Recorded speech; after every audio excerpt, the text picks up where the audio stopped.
Om Swastiastu, Salam Indonesia. Pemirsa Bali TV dimanapun Anda berada, saat ini saya sedang berada di pos pengungsian Tanah Ampo. Dan di sebelah kanan saya sudah hadir Bapak Gubernur Bali, Bapak Made Mangkupastike. Om Swastiastu, Pak Gubernur. Om Swastiastu. Rahajeng Napi Gatra, Bapak. Selamat siang. Ye. Selamat kepada semua pemirsa Bali TV.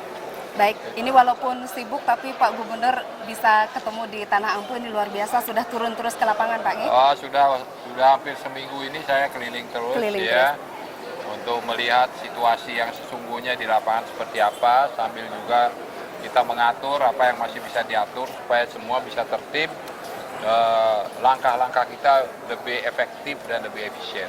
Baik, Pak Saya Gubernur didampingi oleh Ibu Swastiastu, Ibu Bupati Karangasem. Betul, karena ini wilayahnya beliau di Kabupaten Karangasem. Pak Gubernur, izin karena kita sudah berada di level 4 saat ini, status awas untuk Gunung Agung. Dan kita berdoa semoga tidak terjadi erupsi, tetapi jika terjadi erupsi, langkah-langkah apa saja yang sudah dipersiapkan oleh pemerintah Provinsi Bali dalam hal ini, Pak? Yang jelas begini, kalau terjadi erupsi, letusan gunung ini, maka sekitar 70 sampai 80 ribu orang harus diungsikan. Itu yang pertama supaya kita tahu. Nah, tempat-tempat pengungsian sudah kita siapkan. Ya, mudah-mudahan tempat-tempat itu bisa cukup memadai untuk menampung saudara-saudara kita yang harus meninggalkan rumahnya.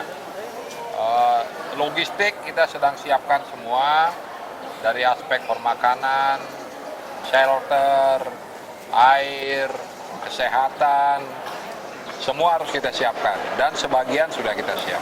Baik. Nah, terkait dengan logistik tadi Pak Gubernur sudah menyampaikan, untuk distribusinya sendiri bagaimana Pak? Karena kan ada juga pos-pos mandiri yang tersebar hampir di beberapa persoalannya tempat. Di sana, makanya saya pernah menghimbau kemarin yang kurang dari 200 supaya bergabung. Karena kalau kita juga harus ngurusi yang kecil-kecil cuma 10, 20, 30 orang, berapa banyak petugas yang diperlukan.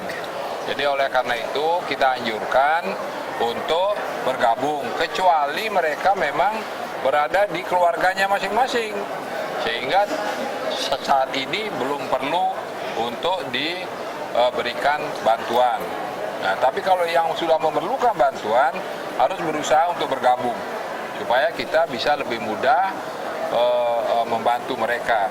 Itu persoalan distribusi, persoalan bantuan, itu memang satu hal yang cukup krusial dalam hal ini. Baik Pak, untuk logistik yang sudah disiapkan ini berapa lama perkiraan Pak? Karena ini kan akan jangka panjang. Sementara yang cukup ini cukup untuk 3 hari. 3 hari saja. Satu hari kita perlu beras itu 15 ton. Ya, satu hari. Untuk jumlah pengungsi yang hampir 50.000 sekarang. 48. Sudah 48.000, kita perlu 15 sampai 20 ton beras setiap hari. Jadi itu bayangkan baru keperluan berasnya, belum keperluan lauk pauknya, keperluan gas, keperluan air. Semua itu harus kita hitung. Baik, terkait dengan hal itu untuk dana tanggap darurat bencana nanti seandainya bagaimana Pak? Ya, sekarang ada ketentuan bahwa belum bisa kita cairkan karena ini belum dianggap tanggap darurat, tetapi masih dianggap siaga darurat. Jadi kita menggunakan logistik yang ada saja, karena itu saya memohon dukungan kepada masyarakat untuk bisa membantu saudara-saudara kita dengan bantuan-bantuan secukupnya. Karena pemerintah provinsi dan pemerintah kabupaten belum bisa mencairkan itu karena terkendala oleh peraturan. Tidak boleh kita tabrak peraturan itu, karena resikonya kita berarti melanggar peraturan. Ya. Oleh karena itu, sebenarnya Astokare sekarang pun masih bisa berjalan, dengan semangat gotong royong dari masyarakat, sehingga mereka bisa membantu keperluan-keperluan, terutama selain beras.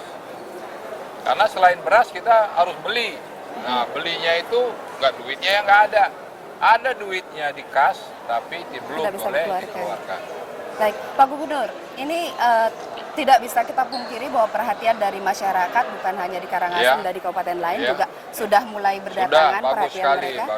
Tapi ada sisi ini kalau kita lihat dunia IT sekarang, medsos ini ada beberapa berita yang hoax. Nah itu bagaimana perhatian dari pemerintah provinsi mengantisipasi supaya masyarakat tidak semakin gelisah, Pak? Itulah sebabnya saya sudah menghimbau jangan terlalu banyak percaya kepada media sosial. Ya bukan berarti itu tidak bagus, bukan berarti itu tidak ada gunanya, tapi seringkali sumber beritanya itu tidak jelas. Yang men-share pun manusianya tidak jelas. Bagaimana kita mau percaya? Ya kan? Gambarnya juga kadang-kadang gambar monyet, gambar anjing, gambar apa, bukan gambar orangnya.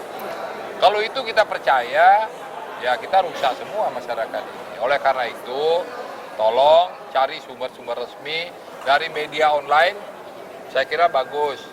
Misalnya kan Bali TV ini, Bali Post ini ada media online-nya, ya ke sana lah mencari informasi, bukan berdasarkan tulisan-tulisan yang aneh-aneh seperti itu. Apalagi saya baca juga sekelompok orang yang memposting bahwa membandingkan bantuan Rohingya dengan bantuan kita. Ya jelas itu tidak relevan sama sekali, ya. Kita tidak seperti itu. Itu kasusnya berbeda dengan kasus kita. Ya, ini bencana alam. Kalau itu bukan bencana alam. Ya, saya kira dukungan kita sudah sangat bagus. Memang ada kendala distribusi, beberapa kendala, tapi segera terus kita harus atasi dengan baik. Ya, karena tidak selamanya semua itu berjalan smooth begitu saja, apalagi di tengah kepanikan. Ya, orang yang mengungsi itu orang lagi panik. Ya, tidak bisa kita anggap di Bali lagi ada hal lain yang perlu kita perhitungkan. Tidak semua orang begitu kita suruh pergi langsung mau pergi. Betul. Belum sanggahnya bagaimana, merajannya bagaimana, pertimenya bagaimana. Itu semua harus dipikirkan. Bukan cuma sapinya bagaimana, itu termasuk juga. Tapi persoalan kepercayaan ini juga harus dilakukan pendekatan yang pelan-pelan lah. Tidak bisa secepat itu. Padahal kita khawatir kalau tiba-tiba meletus, bagaimana mereka? Jadi disinilah satu masalah, ya, tapi harus kita atasi. Baik, Pak Gubernur, sejauh ini tadi Bapak sudah menyampaikan ada beberapa kendala. Ada kendala lain mungkin berkoordinasi dengan semua pihak terkait? Karena saya kira tidak. Dengan semua pihak ini prihatin sekarang. Cuman ada yang juga bingung sendiri. Kenapa? Karena dia juga bisa jadi korban gitu loh. Contohnya aparat Pemda Karangasem, kantor Ibu Bupati ini kalau sampai ada lelehan lahar dingin, kena itu. Jadi seperti itu, kan pusing juga mikirinnya bagaimana dokumen-dokumen dan sebagainya, bagaimana roda pemerintahan ini harus terus berjalan. Itu juga dipikirkan oleh beliau, jadi bukan cuma mikirkan pengungsi saja. Banyak hal lain yang harus dipikirkan. Ya, mudah-mudahan kalaupun meletus tidak sedahsyat tahun 63. Karena saya umur 12 tahun waktu itu, jadi saya ngalamin. Saksi sejarah. Ya, saya tahu betapa dahsyatnya dan betapa besarnya kerusakan. Ya, mudah-mudahan Ide Sang Hyang Widiwasa memberikan kita perlindungan. Saya yakin sekali kalau semua orang Bali berdoa. Selamat datang Pak Ketua DPRD. Yang kemarin ngurus. Oh iya. Ya, beliau juga ngurus di Tabanan rupanya, ya. Jadi oleh karena itu sekali lagi saya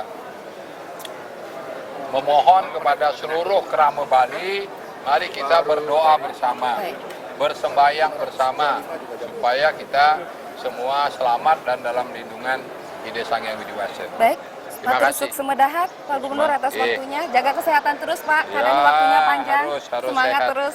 Harus baik, sehat. Pemirsa Bali TV, demikian tadi wawancara kita dengan Bapak Gubernur Bali, Bapak Made Mangkupastika, dan selanjutnya kita akan melanjutkan program wawancara berikutnya dengan Ibu Bupati Karangasem, Ibu Mas Sumantri. Tunggu kami setelah yang saya satu mau ini. jalan dulu sebentar ya.